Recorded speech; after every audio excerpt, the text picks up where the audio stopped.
I still remember the day as if it was yesterday. This was on my trip to Sweden in a secluded location in the middle of a nature reservoir during winter holidays. I set up in a small abandoned hunting shack, which I got told of by one of my friends who is native and has previously visited there. The first few days went on as expected. I was hiking around the area, checking out wildlife and nature, and just enjoying my me time. However, after day 5, strange stuff started happening. After a long day of hiking, I was sitting in the hunting shack, preparing a meal on the portable gas stove I had brought with me. The sun was beginning to set. The woods were filled with the faint gold shimmer of the sun. After consuming my dinner and having a little time to relax and rest, I went to go for a leak outside. The moment I touched the doorknob, I got filled with intense dread, as if my body was telling me not to open the door. I stood in front of the door for a second, then told myself to man up, that it was probably nothing, and I went outside. I went to some shrubbery and did my business. When I was done and walking back to my hunting shack, I heard a really strange clicking noise, a rapid clicking.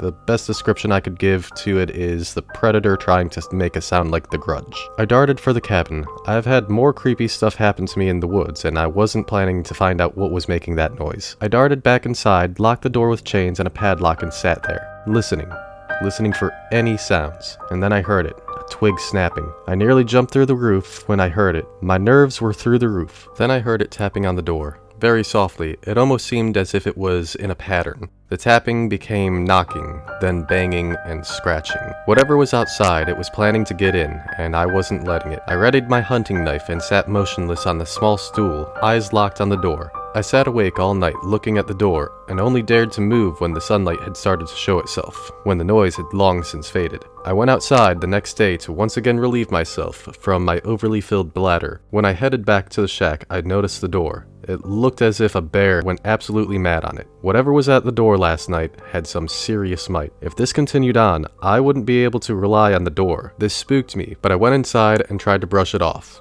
I fell asleep not much later from the exhaustion from last night. When I awoke, it was too late to head out, and I wanted to avoid tracking through unfamiliar wilderness in the dark, as that's just a request to get lost. And so I decided I was staying one more night before I was going to get out of there. Staying that last night was a big mistake. It all began with the clicking noises, and then the screams, those horrible screams. This night was black. The moon was barely providing any light. The forest was quiet.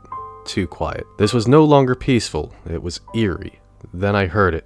The clicking noise I had heard before. Distant but surely there, echoing through the silence of the forest. Then the screaming began.